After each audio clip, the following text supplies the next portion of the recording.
Gilberto Cavalheiro Vieira é doutor pela Universidade Federal do Rio Grande do Sul, pelo Departamento de Genética em Genética e Biologia Molecular.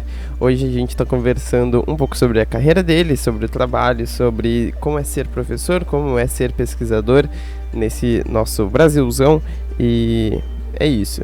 Meu nome é Victor Hugo, eu sou estudante da Escola de Administração da URGS e sejam bem-vindos ao meu canal. Se você gosta desse tipo de conteúdo, assiste aí, vê os próximos vídeos, os vídeos antigos e tamo junto.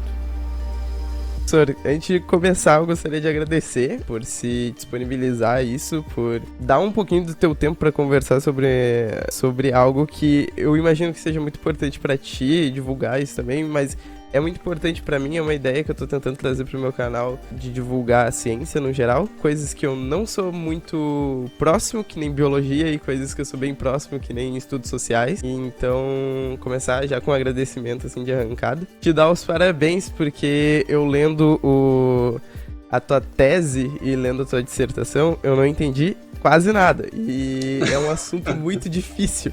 Então, eu tenho muitas perguntas sobre isso. Algumas perguntas vão parecer meio bobas, assim, mas é mais pra tentar trazer pra um nível médio, assim, o que a gente aprende no ensino médio e tentar discutir a respeito disso, tá? Então, eu gostaria de começar com uma pergunta que é meio filosófica, assim, que é aquelas perguntas padrão de qualquer entrevista, de qualquer conversa, que é: descreva Gilberto Cavalheiro, quem é Gilberto Cavalheiro, se descreva da maneira mais ampla possível. Certo.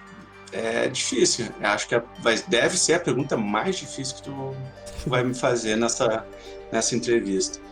Bom, Gilberto Cavalheiro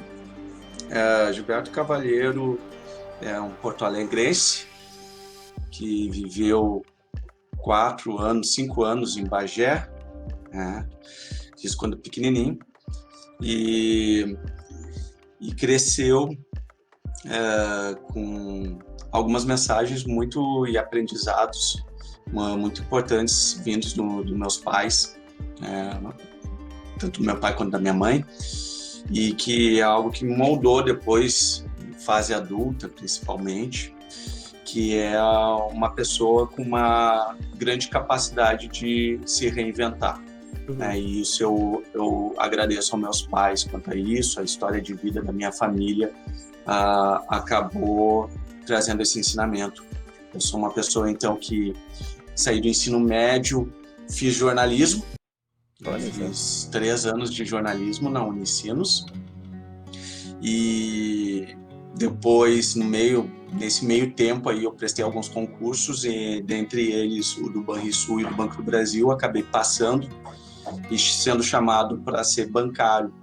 Então, fui concursado do Banco do Brasil, trabalhei 2 anos no Banco do Brasil, mas eu assumi no interior do estado do Rio Grande do Sul, e eu tinha alguns planos. Eu tinha a inocência de que eu ia conseguir terminar a minha faculdade de jornalismo naquele período, mesmo trabalhando no banco, só que a cidade onde eu fui alocado, ou tu saía às 5 horas da tarde, ou tu não saía mais da cidade. Não tinha mais como ir para Santa Maria, que era a minha ideia, né, de terminar a minha faculdade de jornalismo lá na Universidade Federal de Santa Maria. Em que faculdade? Em que cidade que tu foi? Tupaciretã. Ah, tá. Tupaciretã. E então eu passei 2 anos lá, e lá eu acabei me dando conta que ser bancário, na verdade, nunca tinha sido meu primeiro plano, né? Foi algo que aconteceu, e isso é quando a gente é jovem, principalmente, a gente busca muito aquele ideal de estabilidade. Né? Então, quando eu fiz os concursos, eu buscava, não, eu preciso de alguma coisa estável e que me dê um bom dinheiro, e não que ser bancário garanta um bom salário, né? Pelo estresse e pelo trabalho não é bem pago, né? Já antecipo um pouco isso aqui, mas tem a estabilidade. E eu comecei a viver infeliz, naquele sentido, naquele cenário, e resolvi pedir demissão. Me desliguei do Banco do Brasil. Muita gente me chamou de louco, né? Pô, tá abrindo mão de um concurso, de estabilidade, um bom emprego. Bom emprego para quem, né? Essa é a primeira pergunta a ser respondida. Para mim não era. Sim. Não me trazia felicidade, então eu resolvi me reinventar, né? Resolvi zerar a vida nesse momento. Pode-se dizer que seria a segunda zerada, né, para recomeçar. A primeira foi ter largado o jornalismo, nesse caso, e agora ter largado o concurso do Banco do Brasil, me reinventei. E uma coisa que eu sempre gostei, e isso faz parte do Gilberto, é a questão da curiosidade. E essa curiosidade também, eu sempre gostei muito da parte de ciências da natureza, eu sempre gostei muito. Eu fui criado vendo programas na TV, principalmente na TV Guaíba, que existia muitos e muitos anos atrás. Nossa A TV Guaíba tinha... eu nunca ouvi falar nessa TV, realmente deve ser TV Guaíba. Eu sou, só para ilustrar, né? Eu sou de 1980, né? Tá. Então, tô batendo nos 40 anos. Né? Então, peguei algumas coisas, alguns canais, TV Pampa, que até pouco tempo atrás existia até TV Pampa, mas Eu acho que ainda existe, na verdade, até. Eu sinceramente não sei, eu não vejo mais TV, não sei se ainda os caras tão vivo aí por aí. Olha, eu acho que estão mais ou menos vivos, eu acho que seria esse termo, assim, meio. Mas a TV Guaíba já era, essa com certeza. E então eu gostava muito de ver, e passava naquela época a série do Cosmos com Carl Sagan. Uhum. E eu era fissurado, né, naquela série do Carl Sagan, e várias séries só sobre ciência, né, coisa que a gente não vê hoje mais na TV aberta. A gente vê a TV fechada, mas era comum na época na TV aberta, e eu me criei vendo isso aí. E é algo que eu sempre gostei, então eu pensei, bom, eu gosto de comunicação, gosto de me comunicar, gosto de ciência, gosto de biologia. Eu tive um grande professor, eu quero até agradecer ele, o Ivano Casagrande, Júnior, que é um professor de biologia ainda, ele dá aula em cursinhos, e foi um cara que me deu aula no ensino médio, no Colégio das Dores, o La Salle, no meu ensino médio, e que eu sempre achei fantásticas as aulas dele, e acabou ficando marcado, por mais que eu tenha feito jornalismo antes, mas as aulas de biologia dele me marcou muito. E isso aí acabou florescendo nesse período de eu estar refletindo sobre a minha vida e fazendo a biologia. Ou seja, Gilberto é um cara que não se acomoda.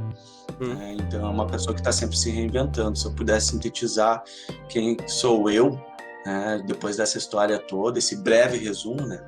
Eu fiz a jornada acadêmica aí dentro da biologia, e por enquanto eu me acomodei. Então, por enquanto, mas eu tenho umas coceirinhas aí de fazer outras graduações. Eu gosto muito da área de computação, psicologia é uma outra área que eu gosto mais. Então, uma hora dessa, educação física também. Uma hora dessa aí eu saio um pouquinho da minha zona de conforto e parto para uma nova. Então, esse é o Gilberto. É um cara que está sempre se reinventando. Uma hora tá de cabelo raspado, outra hora ele tá de cabelo comprido, uma hora tá com barba, outra hora tá sem barba, tá sempre inventando uma nova tatuagem. E é isso aí.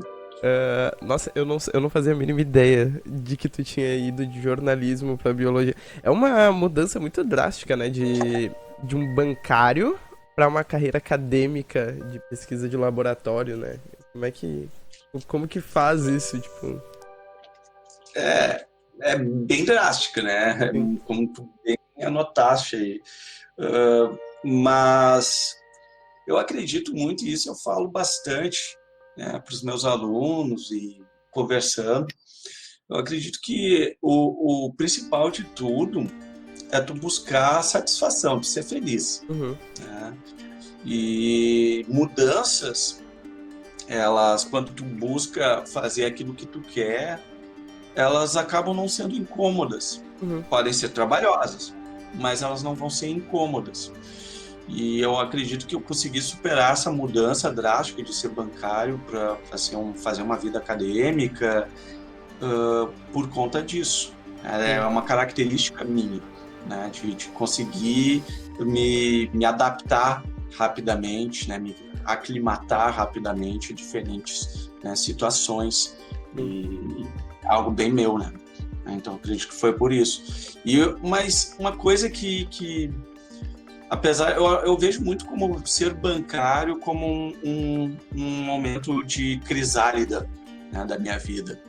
Então, aquele momento que a lagarta empulpa, e sofre uma metamorfose. Eu acredito que aquele momento em que ela está dentro da pulpa se transformando, eu acredito que tenha sido, né, a vida de bancário para mim, porque quando eu fazia jornalismo eu já gostava bastante da área de ciência, e uma coisa que eu me preocupava durante esse período, e olha só que louco, agora conversando contigo que eu fiz essa associação, eu já buscava alguma coisa dentro de um jornalismo científico, de divulgação científica. Eu Legal. sempre senti essa necessidade de que a ciência não se comunica direito com a sociedade, o jornalista, de maneira geral, não sabe transmitir, né, as informações que tem ali do mundo acadêmico, que é um mundo meio hermético, difícil, né, como comentou comigo, li teu mestrado, li teu doutorado, e foi difícil, né, e é algo peculiar, é algo que faz parte do mundo científico, e fazer essa transdução de sinal, né, transformar esse sinal acadêmico para o sinal, para que as pessoas possam entender, era algo que já me movia dentro do jornalismo, dentro da comunicação social. Então, acredito que tem um link ali, né, que me facilitou essa transferência de um ramo para outro. No fundo, a gente... Quantos anos tu tinha, só pra ter uma noção, assim? Né, quando tu estava fazendo jornalismo e largou a carreira de bancário pra ir pra biologia? Quando eu estava fazendo jornalismo, eu entrei com 18 anos, 18 para 19 anos. Bem novo. Jornalismo, 18, deixa eu contar aqui, 19, 20, 21, com 22 anos, 22, 23 anos, foi quando eu fiz o concurso, esperei mais 2 anos, aí eu abro um outro parênteses. Durante esse período, como eu fazia Unicinos, eu tive que arranjar um trabalho para pagar a mensalidade. Então, eu trabalhei numa empresa de cobrança, que é uma assessoria de cobrança aqui de Porto Alegre, uma grande assessoria de cobrança. Eu fiquei trabalhando daí durante esse período até me chamarem para o Banco do Brasil. Demorou 2 anos para me chamarem para o Banco do Brasil. Eu assumi com 24 para 25 anos, quando me chamaram para o Banco do Brasil. E aí eu trabalhei de 24, 25, 26, 27 anos. Com 27 anos, eu tinha pedido demissão, e naquele ano eu fiz 6 meses de cursinho, porque se a gente for contar, bom, eu entrei no vestibular com 18 anos, então fazia praticamente 10 anos que eu não via MRU, MRV, aquelas coisas de geometria analítica e... Bom, aquelas coisas todas, que a gente sabe como é que é, né? Então, fazia uns 10 anos que eu não via aquilo ali, eu precisei, vou fazer um cursinho, fiz 6 meses de cursinho e passei na biologia na URGS. Passou pra biologia na URGS. Eu fico imaginando, porque assim, a minha nota de biologia foi a mais baixa do vestibular, tá? E eu tentei muito biologia, porque é algo que eu tinha dificuldade. E eu fico imaginando se eu tivesse parado 10 anos pra fazer isso, não é nem só o esforço, mas é o esforço junto com uma capacidade já de memória, de um monte de coisa. Eu acho isso muito impressionante, assim, parabéns por isso, porque é complicado, assim. Mas assim, voltando ao ponto que eu ia puxar antes, assim, que conforme a gente vai crescendo com esse contato com a ciência, eu acho que vai desenvolvendo isso muito na gente, assim, né? Porque eu faço administração, por exemplo, e o meu canal do YouTube não tem absolutamente nada a ver com o que eu faço, assim, até tem uns toques, mas a parte de divulgar a ciência ainda assim é muito forte pra mim, porque eu gosto de ciência, eu gosto desse tipo de coisa, eu também gosto de ver Cosmos, eu também gosto de ver esse tipo de conteúdo, sabe, que tem muito mais fácil agora na internet também, mas não é com tanta qualidade, não é tão dentro do assunto, né, dentro da universidade, por exemplo. Então, eu acho que isso vem um pouco da gente também, de criação, né. Sim. Um grande problema, né, que acaba com a gente de maneira geral ou tu tem essa afinidade pela ciência, algo natural, teus pais te criam dentro desse ambiente, ou algo que te chama a atenção, tu teve contato e continua, ou tu acaba perdendo esse teu feeling científico, esse teu sentimento pela ciência, na verdade, né? Como Senhor, trancou uns 20 segundos. Ou tu perde, ou tu é criado sim, ou quando... E aí trancou. Tá. Entendi. Tá. Então vou repetir ali, tá?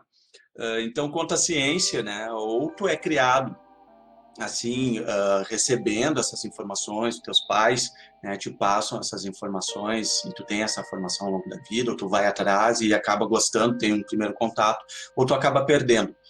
Porque, como educador, eu tenho uma crítica profunda quanto à forma como a gente forma, né, os nossos cidadãos. Sim. E porque, se a gente for ver, a educação, na verdade, ela vai cortando a nossa vontade de questionar.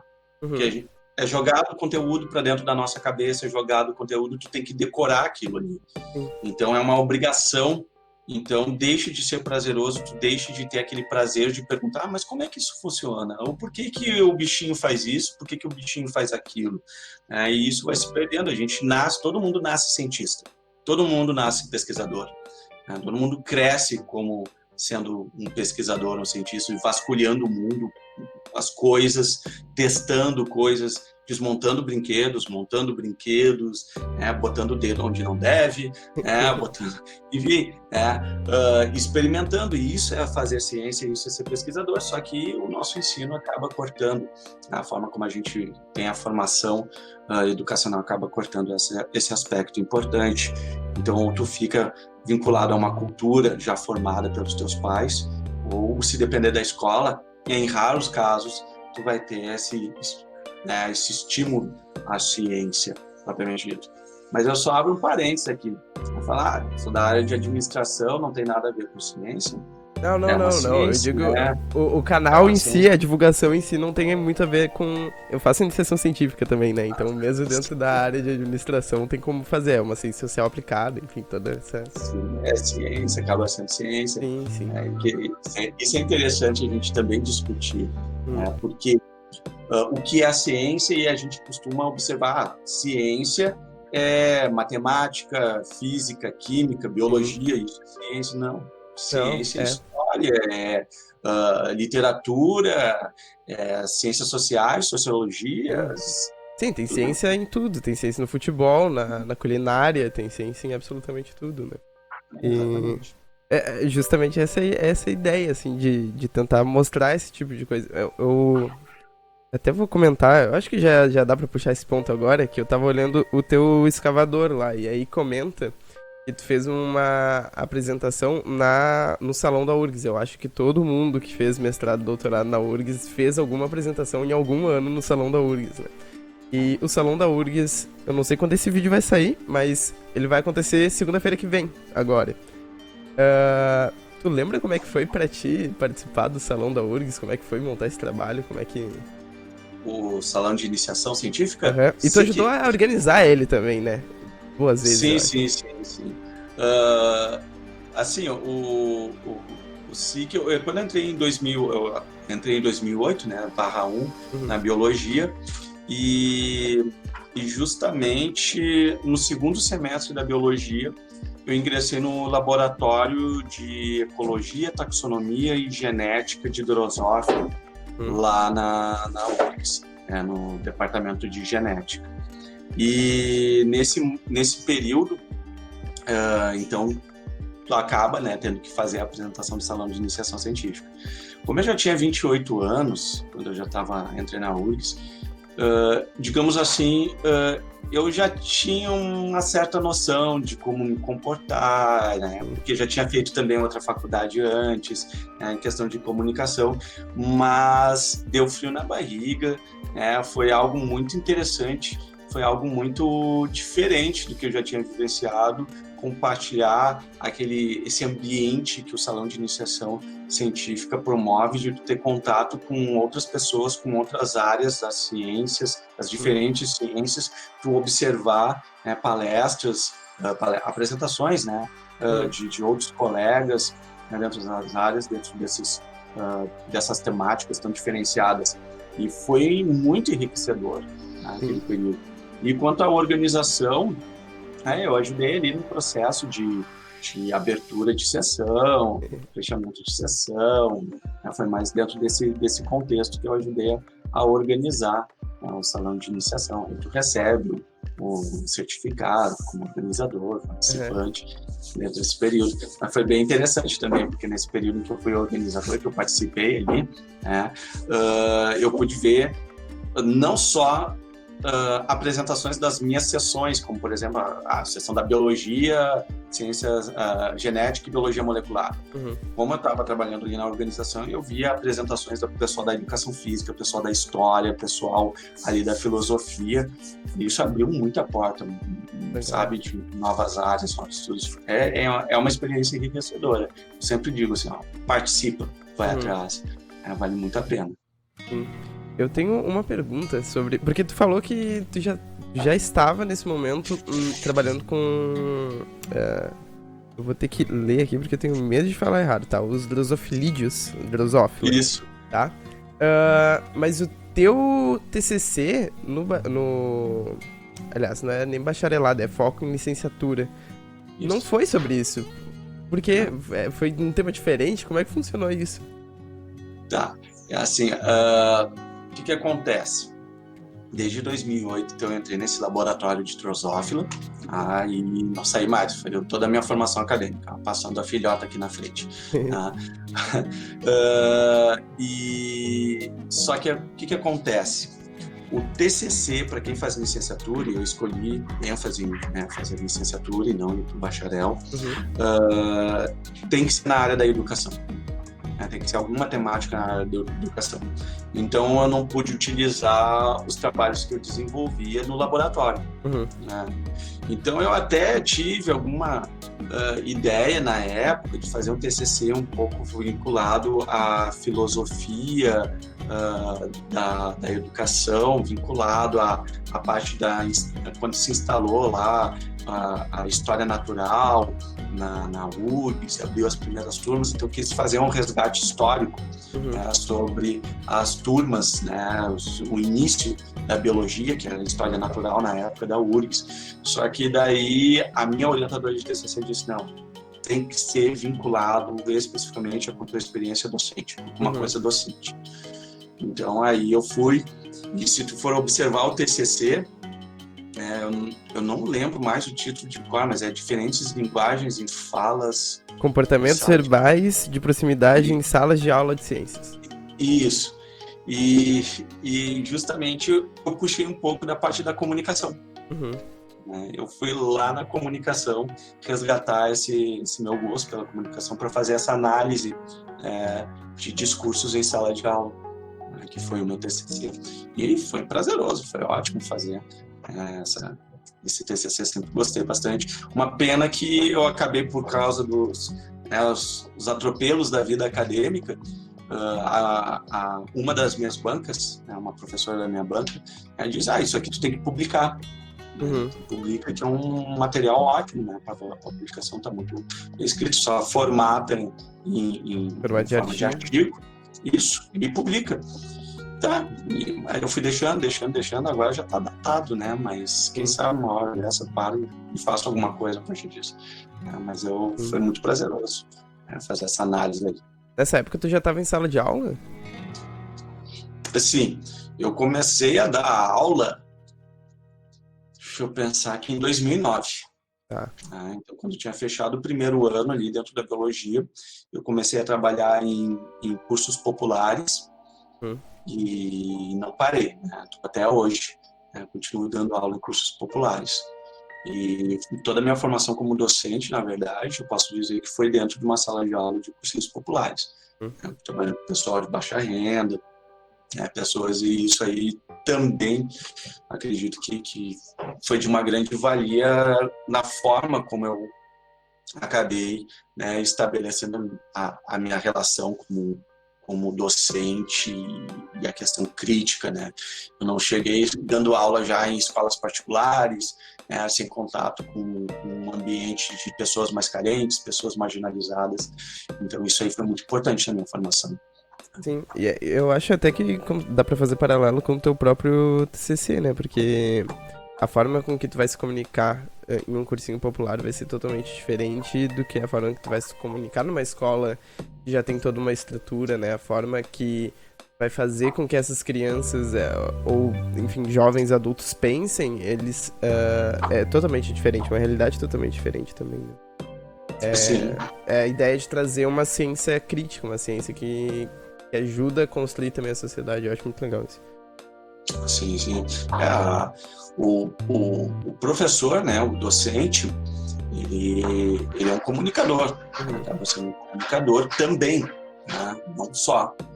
E essa capacidade de saber criar essas ligações, né, de comunicação com os seus alunos, então isso aí eu acredito que é uma parte importante.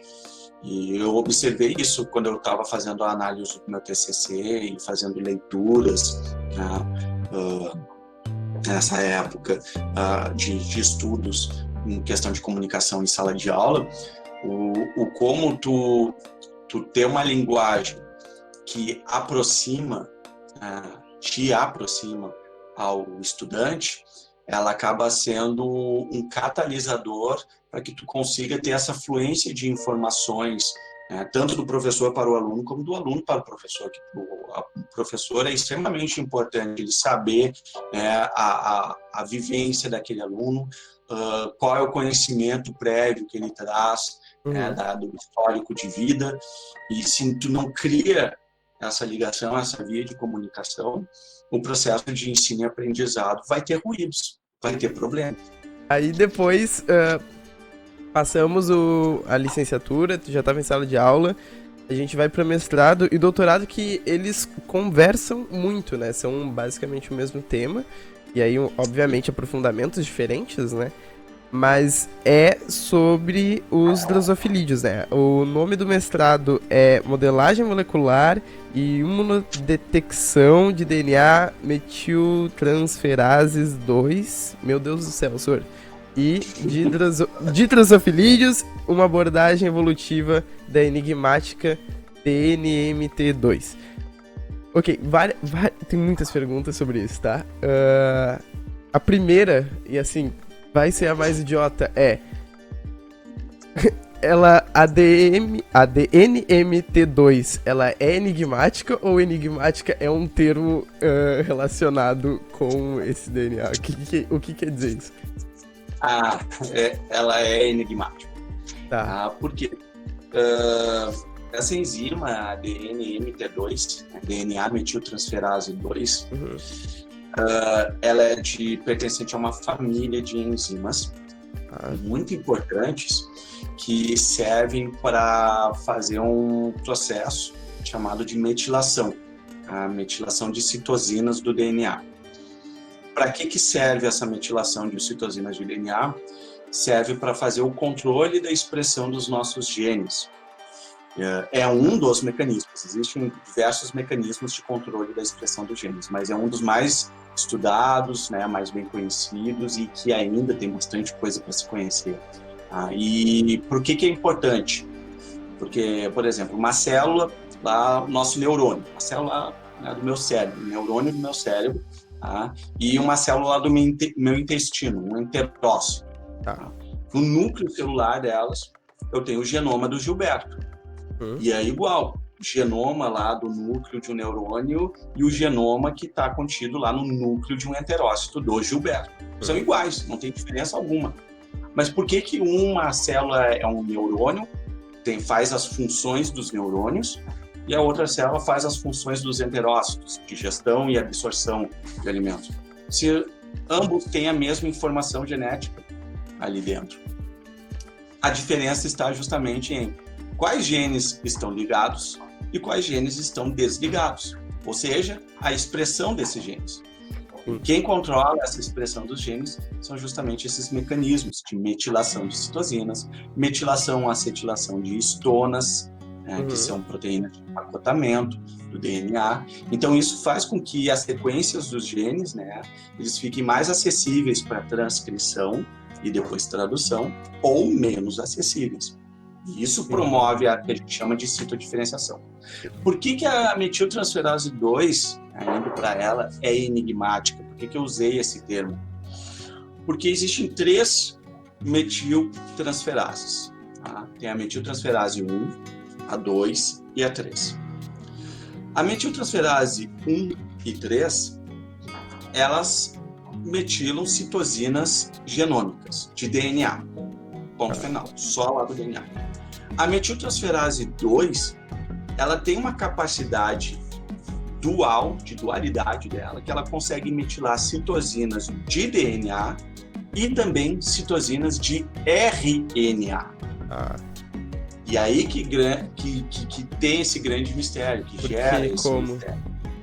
Como ela consegue reconhecer dois substratos diferentes, DNA e RNA. Então é esse a grande dualidade dela.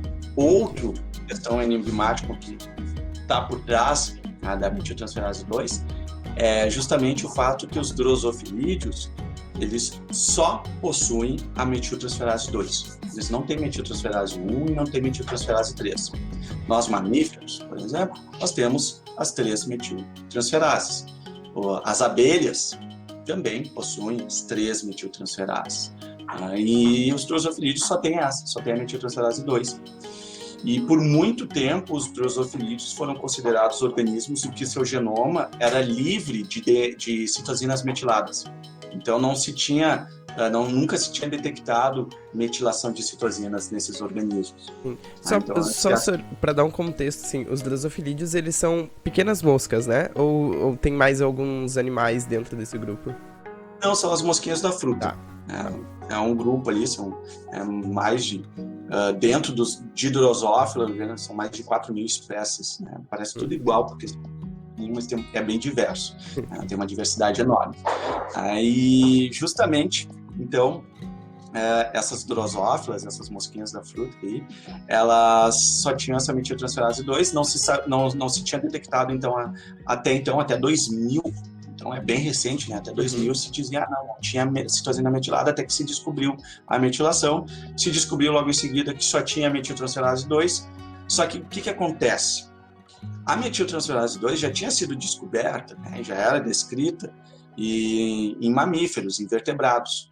E a metiltransferase 2 em vertebrados, ela serve para metilar RNA, somente RNA. Então, ou RNA ribossomal, ou RNA transportador, ou RNA mensageiro. É RNA, somente esses RNAs. Só que daí o cara descobre, descobriram, né? Tem metilação em citosinas de drosófilo, só tem a metiltransferase 2, mas a gente sabe que a metiltransferase 2 só metila RNA, como é que ela está metilando o DNA? Tá aí o enigma da coisa. Entendi. Por isso que é muito claro. E o meu trabalho de mestrado foi justamente fazer uma modelagem molecular, né, dessa proteína, dessa enzima, ou seja, ver a cara dela, como é que é a forma dela, isso então ferramentas de bioinformática, e isso permite que a gente possa analisar as distribuições, né, de aminoácidos que são importantes para reconhecer o substrato, se a capacidade dela conseguir fazer a metilação. Então, esse meu mestrado ele se debruçou sobre isso. E a imunodetecção é a utilização de anticorpos para verificar justamente em que etapas do desenvolvimento desses drosofilídeos, né, dessas drosófilas que eu utilizei no meu trabalho, que era expresso essa enzima, essa proteína. Então, em que etapas da vida ela era mais expresso ou menos expressa, se ela estava presente ou se ela não estava presente. Eu ia pedir para te explicar sobre epigenética, só que tu já falou mais ou menos por cima o que é, mas assim, me corrija se eu estiver errado. A epigenética, ela estuda a forma que os genes se manifestam em diferentes células, é basicamente isso, né? Isso, a epigenética é uma área que estuda os mecanismos de controle da expressão dos genes. Entendi. Nossa, está escrito exatamente assim na tua tese, eu tô um pouco surpreso que tu falou exatamente a mesma frase. Que o cara trabalha já há tantos anos, mais de 10 anos, aí acaba decorando, né? Tá no meu DNA já essa frase. E aí... Isso é muito louco, porque tu falou que se começou no estudo, se descobriu a partir dos anos 2000, e toda essa bibliografia tu praticamente ajudou a construir, então, porque a partir do teu mestrado começou nos anos 10 agora, né?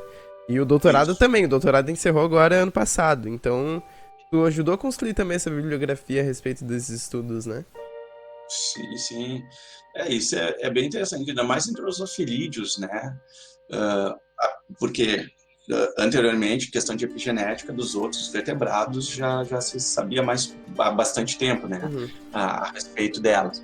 Mas em Drosophilídeo, sim, né, é um passo. É interessante, né, e isso aqui de falar, de fazer parte da história da construção e algo tão recente, que ali no nosso laboratório de drosófila, a gente tem um grupo de drosofilídeos que a gente trabalha mais especialmente, mais detidamente neles, que a gente chama de espécies neotropicais, que aparecem, então, justamente aqui nas Américas, né? Essa espécie aqui que vai ali do sul dos Estados Unidos até o sul aqui do Uruguai e da Argentina. Então, a gente chama essas espécies neotropicais, dentre elas um grupo chamado de Willistone, a Drosophila willistone. E num trabalho de doutorado da Rosane Garcia, eu vou falhar feio no ano, mas eu acho que ela publicou em 2007 o artigo de doutorado dela, tá? Minha memória pode estar falhando. Mas no trabalho de doutorado dela, ela descobriu que essa Drosophila willistone, ela possuía um fenômeno chamado de metilação sexo-específico. O que é a metilação sexo-específica? Existem padrões de metilação de citosinas genômicas diferentes entre machos e fêmeas. Em mamíferos, humanos, por exemplo, a gente tem metilação sexo-específica. Machos e fêmeas têm metilações diferentes. As fêmeas, por exemplo, na nossa espécie, tem 2 cromossomos X. Só que somente um é ativo. O outro fica desativado por causa das metilações. Então a gente vai encontrar, em machos só tem um cromossomo X que fica ativo. Então, se tu for comparar os padrões de metilação entre machos e fêmeas, vão ser diferentes. Ela encontrou isso em Drosophila willistone. E não tinha até então sido descrito em nenhum outro lugar no mundo, esse fenômeno de metilação sexo-específica. Então, esse trabalho da Rosane Garcia é o trabalho que abriu as portas da linha de pesquisa em que eu entro. E eu entrei justamente como iniciação científica de uma doutoranda, a Marícia Fantinel Dávila, que deu continuidade a esse doutorado da Rosane. A Marícia era iniciação científica da Rosane. Então, é uma coisa que vai passando de geração em geração. E eu dei continuidade a isso. Nossa, isso é muito legal. É uma coisa que acontece bastante também dentro do universo acadêmico, né? Porque quando eu entrei na URGS e eu já pensava em fazer iniciação científica, a primeira coisa que me disseram é: cola em alguém, tu viu um professor ótimo, cola nele e aprende com ele. E segue a linha dele e vê como é que vai funcionando isso. E aí, eu fiz exatamente isso, né? E muito da linha do meu professor orientador de pesquisa, que antigamente era mais voltado... O meu professor orientador hoje, ele trabalhava com joint ventures, trabalhava com expansão de empresas, junção de empresas, explicando mais ou menos bem por cima, assim, e junção de empresas internacionais em uma nova empresa para entrar em um novo mercado, tá? Ele estudava isso em administração e a minha professora coordenadora, orientadora, ela estudava sobre redes. E eu, hoje, na minha pesquisa, eu estudo sobre redes. E o que ele pesquisa hoje, que é sobre desenvolvimento de cidades inteligentes, é exatamente o que eu pesquiso. E eu provavelmente vou levar isso também, né? Então, é muito legal quando tu para pra pensar que é meio geracional isso de como que a ciência vai avançando nesse sentido, assim, né? Porque o pupilo de um, ele vai continuar e vai ter um outro pupilo que vai continuar também aqui no meu trabalho. Isso é muito louco. A ciência, na verdade, é uma construção em comunidade. Então, é interessante que quando a gente começa a observar e estar dentro, né, do mundo acadêmico, a gente vê que as coisas não brotam do nada. Que aqui do lado de fora vai dizer que não passa a impressão, nossa, né, como é que eles descobriram isso, né? De repente sai do nada uma nova descoberta, uma coisa. Não é que não sai do nada. Existem gerações e gerações que se debruçam sobre um objeto de estudo, sobre uma determinada temática, e vão vasculhando, vão perguntando, novas descobertas, criam novas perguntas, Uhum. e assim por diante. E é por isso que essa continuidade, e tu está dando continuidade ao legado, né, do teu orientador, da tua orientadora, né? Uhum. Isso aí é algo muito pertinente e clássico dentro. Eu não sei, aí agora é uma dúvida minha, eu nunca parei para observar isso mais detidamente. Eu não sei agora, sinceramente, se a relação de continuidade tão íntima do tipo iniciação científica, o cara que é iniciação científica ajudando um determinado doutorando, Uhum. aí ele continua nessa mesma linha no mestrado e no doutorado. Eu não sei se isso aí ele é algo comum. Eu falo isso porque eu vi muito no meu laboratório, ao longo dessa uma década, mais de uma década lá no laboratório, de muitos, né, pessoas que faziam iniciação científica passavam por lá e saíam, né, passavam por lá e saíam. Então, tem muita gente que acaba, né, circulando bastante. E eu acredito que isso aí seja importante também para essas pessoas, né, fazer esse processo de descobrimento, né, porque muitas vezes tu não sabe, né? Pá, será que é isso aqui mesmo que eu quero fazer? Sim. O resto da minha vida cuidando de mosquinha da fruta, dando banana para esses bichos. Né? Sim. É algo É, que o cara fica pensando. eu não sei também. Eu tava conversando com o Júlio Lombaldo, ele é da departamento de matemática. E ele falou que até o mestrado, da iniciação científica dele até o mestrado, ele foi com um professor orientador e depois ele foi fazer o doutorado sanduíche dele, ele foi pra Turim. E aí ele mirou, ele viu uma referência, que era um cara que estudava matemática aplicada à energia nuclear e teórico nisso. Uma referência lá e ele foi no congresso, encontrou esse cara e, tipo, deixa eu ser teu orientando e vamos lá. E aí foi muito nesse sentido, assim. Então até parte do caminho ele foi com o orientador dele e a linha de pesquisa seguiu, depois mudou. Mas eu acho que conforme tu vai se consolidando em pesquisa acadêmica, essa ligação acaba sendo bem forte, assim, sabe? Ah, não, isso sim, é verdade. É verdade. Quanto mais tu vai produzindo, te aprofundando e amadurecendo, tu Sim. vai vendo que existem muitas questões interessantes dentro daquela temática. Uhum. A continuidade é ela. Eu fico pensando. Eu já faço paralelo, obviamente, com a minha área, né? Porque quando tu começa a estudar administração, tu estuda oficinas, que é um. Tu estuda a respeito de oficina mesmo, né? Que é formas de organização que foram muito antes à própria administração em si, onde tinha alguém que era um mestre em alguma arte, sei lá, de escultura, e aí vinham outros escultores novatos e se juntavam e aprendiam entre si. Não era bem uma empresa, não tinha um chefe, as pessoas estavam aprendendo meio que em comunidade. E eu acho que a ciência, em muitos aspectos, é muito parecido com isso, sabe? Que vai ter alguma pessoa que vai ser referência num departamento, numa universidade, e aí vai ter os mestrandos, os doutorandos, vai ter o pessoal entrando em iniciação científica, e vai todo mundo meio que aprendendo junto, assim, sabe? Não tem muito chefe, não tem muito. Eu acho que dá pra fazer bem esse paralelo, assim, porque é mais ou menos essa relação, né? Sim, sim, é uma relação sempre de aprendiz, né? E mestre nessa relação que a gente observa. Claro, existe algum, mas eu acho que daí já é uma exceção, né? Existem alguns casos que realmente o orientador se comporta como sendo um chefe, Sim. né? Propriamente dito. E aí fica meio pesado até a relação ali entre o orientando e o orientador, mas a maioria das vezes que eu vi, que eu observei de colegas, né, que, claro, existem casos também de abuso, mas a maioria deles, os orientadores, né, os professores, eles eram colaboradores, na verdade, né, Uhum. pegavam junto ali, né, orientando, dando caminho, dando uma luz, não fazendo, né, pela pessoa, mas segue esse caminho aqui que talvez a coisa seja por aqui. Sim. E é realmente uma relação de colaboração. Nossa, eu tenho muitas perguntas, mas o tempo tá acabando, então eu vou cortar pra algumas perguntas. Não, mas eu posso estender um pouquinho mais, não tem problema nenhum. Tá, tranquilo. Bom, a gente já acabou entrando um pouco no doutorado, né? Eu ia perguntar sobre por que tu decidiu ir pra área acadêmica, mas eu acho que nessa conversa a gente já meio que entrou nisso também, né?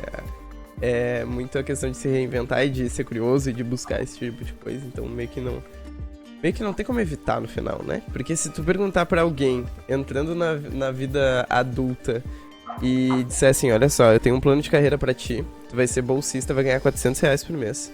Aí tu vai fazer, vai ser, mestrando, vai ganhar 1.500 já formado, doutorando 3.000, tu estudou não sei quantos anos já, pra depois, quem sabe, tu entrar numa universidade e ganhar mais dinheiro, ou tu pode ser professor em escolas, em cursinhos, etc. Tu chega assim com uma proposta assim pra alguém, eu não acredito que alguém, pensando no dinheiro, vai escolher isso. Agora, é muito na paixão, né? Então meio que não tem muito como escolher, tu acaba indo. Sabe? É verdade. Tem aquele impulso interno. Porque financeiramente, muito bem descreveste, não tem, ainda mais no Brasil. Então, eu tenho muitos colegas que terminaram doutorados e se mandaram no Brasil. Foram ser pesquisadores lá fora, porque lá pesquisador ele é contratado, faz pesquisa, tu recebe uma grana, recebe bem, pago bem, não fica milionário, essas coisas. Sim, não, é uma vida confortável. Tu é bem pago, tu é pago de maneira adequada e tu tem a oportunidade de continuar com um trabalho fazendo coisa que tu ama, pesquisa, ciência. Aqui no Brasil, assim, ó, tipo, quero fazer pesquisa. Então, beleza. Claro, na graduação, tu começa como iniciação científica, recebendo aquela coisa, né? A gente chama de bolsa, né? Na verdade, é uma niqueleira, né? R$400. Não chega a uma bolsa, né? É uma pochete. Muito bem dito, então, é muito bom. Pochete. E depois, qual é a tua jornada de pesquisador no Brasil? Fazer mestrado. Aí tu vai fazer mestrado para ganhar R$1.500 por mês, 300, 1.500. Aí depois, vou continuar a minha vida acadêmica como pesquisador. Doutorado, para ganhar 2.200, eu saio ganhando 2.200. 2.200 o valor. E aí, quero continuar sendo pesquisador, para onde eu vou? Essa é a grande pergunta que muitos pesquisadores fazem. E essa pergunta vai ser respondida da seguinte forma: se eu quero continuar sendo pesquisador, eu tenho que fazer um concurso público para entrar numa universidade federal. Porque majoritariamente, esmagadoramente, a ciência brasileira é feita nas universidades federais. Apesar do que a gente tem uma política aí já querendo desmantelar isso aí. Então, tu desmantela as universidades públicas, tu vai desmantelar toda a ciência brasileira. Tu acaba já está moribunda, né, pelo corte de gasto, então tu vai desmantelar. Então, quem está fazendo a jornada acadêmica, né, que é ser pesquisador, acaba se defrontando com essa questão, tipo, vou ser pesquisador porque eu gosto, né? Não vai ganhar dinheiro. Por não vai ser isso que vai te mover. É realmente o amor, é a paixão por fazer pesquisa. Pode fazer um pós-doc. Vou fazer um pós-doutorado. Eu tenho um projeto de pós-doutorado, estou engatilhado, daqui a pouco eu tento aprovar ele, né? Submeter ele para ver se eu consigo. Mas o que é um pós-doc? Vou ter 1 ano de bolsa de pós-doutorado, ganhar 4.000 e pouco, né, por 1 ano, e eu não tenho garantia nenhuma que no segundo ano ele vai ser renovado. Sim. E só abrindo parênteses, né? Pós-doc não é título, tá? Para no doutorado. Então, se apresentar, eu sou pós-doc, doutor, mestre, não sei das quantas, não, tá errado, né? Então já começou errado. Pós-doc não é título, tá, pessoal? Só para ilustrar quem estiver vendo o vídeo aqui. O título é mestre, doutor, bacharel, licenciado, nesse título. Pós-doc não. E aí, tu fica naquela, né? Tu fica no limbo. Vou viver de pós-doc aqui, que é a forma como se estabelece aqui. Complicado, é bem complicado fazer ciência no Brasil. Tu tem que amar. Quer dar uma palhinha sobre o teu pós-doc? Vai ser uma continuidade do meu doutorado. Eu não vou sair muito dessa área, mas é um desdobre, na verdade, porque o meu doutorado ele deixou algumas questões abertas, e é o normal. Nunca fecha uma tese de doutorado, na verdade, ela te traz muito mais questionamentos. E dentre eles, eu tenho uma vontade muito de testar essa meditação sexo-específica em Filosofia Stone e verificar se uma substância chamada de bisfenol A ela é capaz de promover problemas de metilação, modificar os padrões de metilação, melhor dizendo, e verificar se isso acaba induzindo problemas no desenvolvimento, na reprodução, enfim, na biologia dessa drosófila. O porquê que isso seria importante e interessante? Porque o bisfenol A é uma substância que é utilizada em plástico, e ele serve justamente para que o polímero ele fique agregado, né? O polímero de plástico fique agregado e consiga então moldar a forma. Só que esse bisfenol A, essa substância, ela, uma determinada temperatura, ela solta do plástico e ela acaba sendo liberada no ambiente, principalmente em água. E o bisfenol A é um disruptor hormonal. Ele interfere na comunicação hormonal e vai interferir na rota de formação de um cofator que é importante para a metilação. Então, ele interfere na capacidade de fazer metilação, das enzimas de metilação. E acaba ocasionando uma série de problemas de desenvolvimento, de fertilidade. Já tem muitos estudos aí envolvidos. E por que testar em drosófila seria importante? Porque a drosófila é um organismo modelo. O que é um organismo modelo? Aquele organismo que é amplamente empregado em diversos estudos. Por quê? Porque é um organismo que tem um ciclo de vida curto. Então, em uma questão de 3 meses, tu pode ter aí 10 gerações, então tu pode ver o impacto de uma determinada substância ao longo de várias gerações. Ou as mutações que ocorrem nesse organismo, muitas vezes são mutações que são muito visíveis, tu consegue visualizar ele, coloca a mosquinha na lupa e tu visualiza.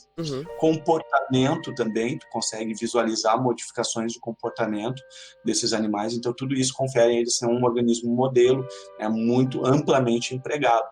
Então, fazer um pós-doc com essa ideia aí seria bem interessante, ver os impactos e até mesmo impactos ecológicos do bisfenol A em invertebrados, porque em invertebrados a gente já tem muitos estudos que demonstram um impacto deletério. A gente vê diversas populações de peixes, de rios, que por conta da grande quantidade de bisfenol A na água, estão ficando inférteis.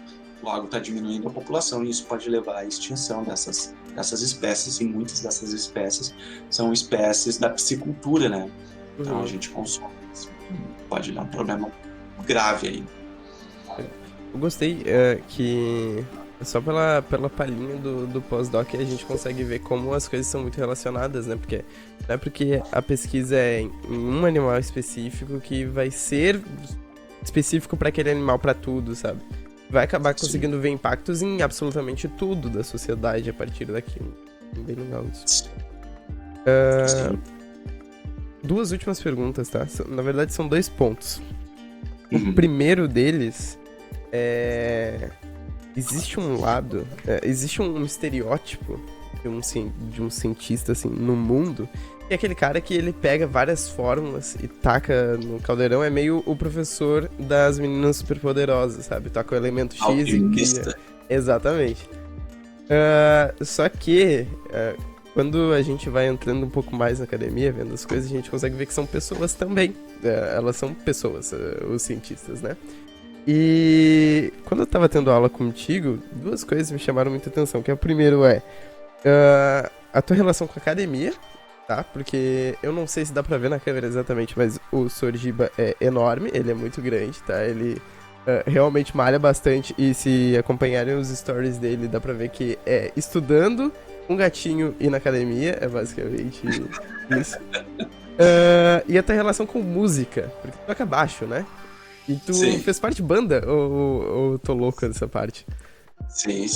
Tive várias bandas na vida aí. Até gravei álbum. Tem uma dessas. Sério? Nossa, por de um favor, álbum. me manda isso depois, eu vou colocar até na bibliografia do vídeo. Eu te mando daí o link lá, que tá no SoundCloud. O álbum inteiro lá. Aí pode baixar, fica à vontade, não tem problema nenhum. Não tem problema nenhum com os direitos autorais. Tá autorizado. Vou colocar de trilha sonora desse vídeo, inclusive. Ah, boa, boa, boa. E sim, eu quebro um pouquinho. É isso aí que tu tá falando é interessante, porque outras pessoas já me falaram que eu quebro um pouco do estereótipo de pesquisador, às vezes, né? Quando começam a me conhecer um pouco mais a fundo. E até mesmo de professor, um cara que estuda e tudo mais. Mas é um cara que estuda e é da maromba. Uhum. Então, estereotipificando o cara que é marombeiro, o cara tem que ser um estúpido. Né? Sim. Não que não exista, existe. Né? Mas Não que não existe, existe, é ótimo. não, que não existe, existe, é fato, né? Existe. A estupidez existe em tudo que é canto. A gente estupidez existe, faz parte, ué. Mas é interessante, porque sim, eu sou professor, sou marombeiro, se bem que professor marombeiro é até um pouco mais comum, mas o pesquisador marombeiro já não. Aí pesquisador, professor, músico. Não posso dizer que sou músico porque eu não vivo de música, mas eu toco, né? Tudo mais. Então isso aí acaba quebrando um pouquinho, né, essa relação. Outra coisa que dentro da academia, que também já observei, geralmente o pesquisador, quem é pesquisador, não gosta de dar aula. Sim. Não é um bom professor. Sim. Geralmente, os grandes pesquisadores não são grandes professores. E grandes professores, geralmente, não são bons pesquisadores. Sim, também. E então eu sou meio que mediano nessa coisa, né? Porque eu não sou um grande pesquisador, né? Não sou um grande professor, então eu fico na média ali, tá? Então eu consigo fazer as duas coisas ao mesmo tempo. Tirando 6 em tudo, é 100 em tudo e passou em tudo, então tá ótimo. Exatamente, tá aprovado, né? Exatamente. A aprovação. Não, mas uma coisa que eu sempre gostei de fazer pesquisa e sempre gostei de dar aula. Tá? Então eu tenho colegas que são pesquisadores incríveis, mas, olha, infinitamente mais aplicados do que eu. Que eu confesso um pouco, eu sou um pouco preguiçoso enquanto pesquisa, tá? Mas são bem mais aplicados. E só que daí eles olham para mim, Giba, eu queria ter só 10% da tua capacidade de aula. Só isso, porque eu não consigo. Não consigo. E qual é o grande problema que acaba ocorrendo? É que quando vai prestar concurso público, para continuar sendo pesquisador, é para tu entrar como professor numa universidade. Sim. E eles acabam encontrando essa dificuldade, essa grande dificuldade. E aí volta um assunto que eu tinha comentado lá no início da nossa conversa. Por um lado, isso serve para tirar um pouquinho dos pesquisadores dessa zona de conforto de ficar fechado num laboratório e não saber se comunicar com as pessoas, porque o professor tem que saber se comunicar. E isso aí eu acredito que deveria ser algo que movesse aos pesquisadores chegar até o público. Eu estou vendo bastante um movimento disso. Ainda mais agora com a pandemia, a gente está observando muitos pesquisadores vindo a público, fazendo lives, fazendo vídeos, e acabou vindo um mal, acabou vindo para bem, né, dentro desse contexto. Então é muito importante, se tiver algum professor pesquisador aqui, eu sei que não precisa amar ser docente e tudo mais, não precisa disso, mas é interessante buscar saber se comunicar para a sociedade. Então isso aí é muito importante. Bom, eu acho que já puxou lá pra frente, já fizemos um marco perfeito aqui com o assunto. Abrir só pra recados finais mesmo. Vende. Eu vou falar a mesma coisa que eu falei na outra entrevista. Vende teu peixe, pode falar o que quiser. Sei lá, recados pra estudantes ou pra outros pesquisadores ou qualquer coisa. Bom, nisso aí eu sou péssimo, tá? Eu não sei vender meu peixe. Tá? Isso é uma coisa que eu não sei fazer direito. Tá? Mas eu tenho ali, esse ano, eu abri ali um perfil só de publicação lá no Instagram, só de publicação de conteúdos para biologia, para a galera que está se preparando, que é o Só Biologiba, @SóBiologiba, onde daí não tem coisa pessoal minha, tipo na academia, gatinhos e música, misturado com coisa de biologia, então é só de biologia mesmo, no presente. Uma coisa que eu sempre procurei, como professor, até estar aberto a todos os meus alunos. Então, eu sempre tenho um canal aberto de comunicação. Então, eu sempre digo para todos, pintou a dúvida, prende no grito, me chama, porque senão eu não vou... Eu Gilberto, eu Giba, eu acredito que eu vou estar fazendo pela metade a minha tarefa, que é de formação dos alunos. E eu acabo tendo essa relação aí de vocês podem me chamar no direct ali para matar a dúvida, vira e volta, aparece um ali com uma questão, senhor tem como responder essa questão, respondo questão, ajudo a fazer trabalho de escola ali, bem, sem problema. Não dou resposta. A resposta não vou dar, a resposta quem tem que dar é o aluno, mas ajudo a achar o caminho, oriento, isso sim. E, bom, gente, olha ali, como eu não sei vender o meu peixe, eu tenho um canal no YouTube, que é também o Só Biologiba, onde eu estou postando aulas, então videoaulas das temáticas, as principais temáticas aí que caem nos vestibulares da vida. E na parte de pesquisa, ainda bem que tu me chamou a atenção para fazer esse jabá. Parte da pesquisa, eu faço parte de um grupo de colegas pesquisadores que somos responsáveis por organizar o curso de Biologia Evolutiva da URGS, que ocorre já há 5, 6 anos, também para 6 anos. E esse curso é um curso de extensão voltado para Biologia Evolutiva.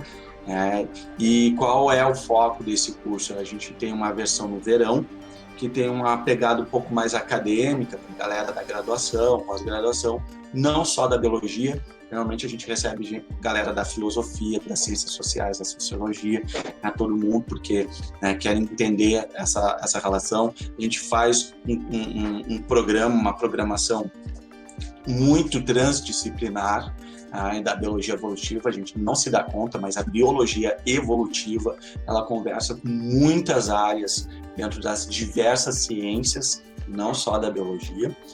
E na versão de inverno, então são 2 edições por ano, a gente faz voltada para os professores.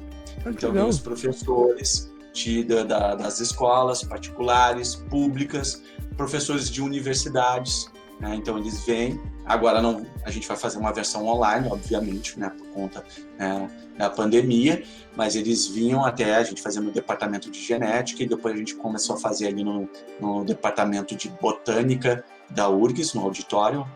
Então eles vêm e fazem o curso, participam desse curso. Então, para os professores, essa edição de inverno é uma formação continuada para professores. Então a gente acaba atualizando os professores quanto ao que está rolando na pesquisa, porque isso é uma coisa que também é uma problemática, acabei não falando na nossa conversa aqui, mas é uma problemática só para transpassar ela aqui, que é a demora que tem entre o conhecimento científico que é produzido dentro do mundo acadêmico a conseguir alcançar o público lá no ensino fundamental, no ensino médio, chegar até os professores. Então existe um distanciamento entre o mundo acadêmico e a formação lá de base, um ensino básico. Uhum. Então a gente promove esse curso justamente para aproximar essa relação. As novidades na biologia é isso aqui, tem essa temática epigenética, biologia evolutiva do desenvolvimento, filosofia da ciência está envolvida no curso. A gente tem filosofia da ciência, história da ciência, bom, enfim, diversas temáticas ali envolvidas. E publicamos um livro há 2 anos atrás, oriundo desse conhecimento adquirido e acumulado ao longo desses anos de curso, que esse livro é Evolução Biológica da Pesquisa ao Ensino. Ele é até utilizado como referência bibliográfica em diversas cadeiras de universidades Brasil afora. Legal isso. E o que eu vou comentar? Publicamos esse livro, ele está livre para download, então depois eu te passo o link, pode baixar, quem quiser baixar para fazer o PDF, te passo o link certinho, que agora de cabeça não vou lembrar. E agora eu estou na empreitada, justamente, meus colegas, estamos organizando um segundo livro, E esse segundo livro vai ter 2 volumes, onde o enfoque é justamente como ensinar os diversos conteúdos de biologia, colocando a biologia evolutiva como o eixo integrador. Então, em vez de ensinar a embriologia só descrevendo, né, as fases, zigoto, segmentação, mórula, blástula, gástrula, e, né, vai indo ali o desenvolvimento, em vez de falar só dessas coisas descritivas, colocar ali o porquê que ele se torna dessa forma, por que tem essa estrutura, qual o processo evolutivo por trás disso, que isso aí é importante, em vez de ser só uma coisa descritiva e que acaba se tornando sem graça. Sim. Totalmente sem graça, é chato. Eu, como professor biólogo, acho ensinar embriologia dessa forma extremamente maçante. Então, quando tu começa a dizer, olha só, essa estrutura surge por conta de uma pressão seletiva que desencadeia tais processos. Bom, aí a coisa muda totalmente o cenário. Tá? Então, tu conhece a história, assim, quando tu conhece a história de algum fenômeno, ele fica bem mais interessante, sem dúvida nenhuma. Tá? E era isso. Então, feito meu jabazão aqui. Perfeito, senhor. Acho que fechamos com chave de ouro. Só fazer um comentário muito rápido. Que tu falou que demora pra chegar as pesquisas até a sala de aula, né? Pra quem tá assistindo o vídeo, o modelo de elétrons, de nêutrons, o átomo em geral, ele não é assim, eu acho que desde os anos 90. E a gente ainda estuda assim em sala de aula 30 anos depois. Então é muito louco isso, né? Demora muito mesmo. Mas eu acho que é isso. Todos os links, tudo que foi citado tá na descrição do vídeo, tá? E... enfim, o canal apareceu no card. Ô, senhor, levanta o teu braço esquerdo e aponta pra cima, assim. Ou o braço direito, que a câmera fica ao contrário. Braço direito pra cima. Aí ó, tá aparecendo no card de novo o canal. E eu acho que é isso, senhor. Muito obrigado.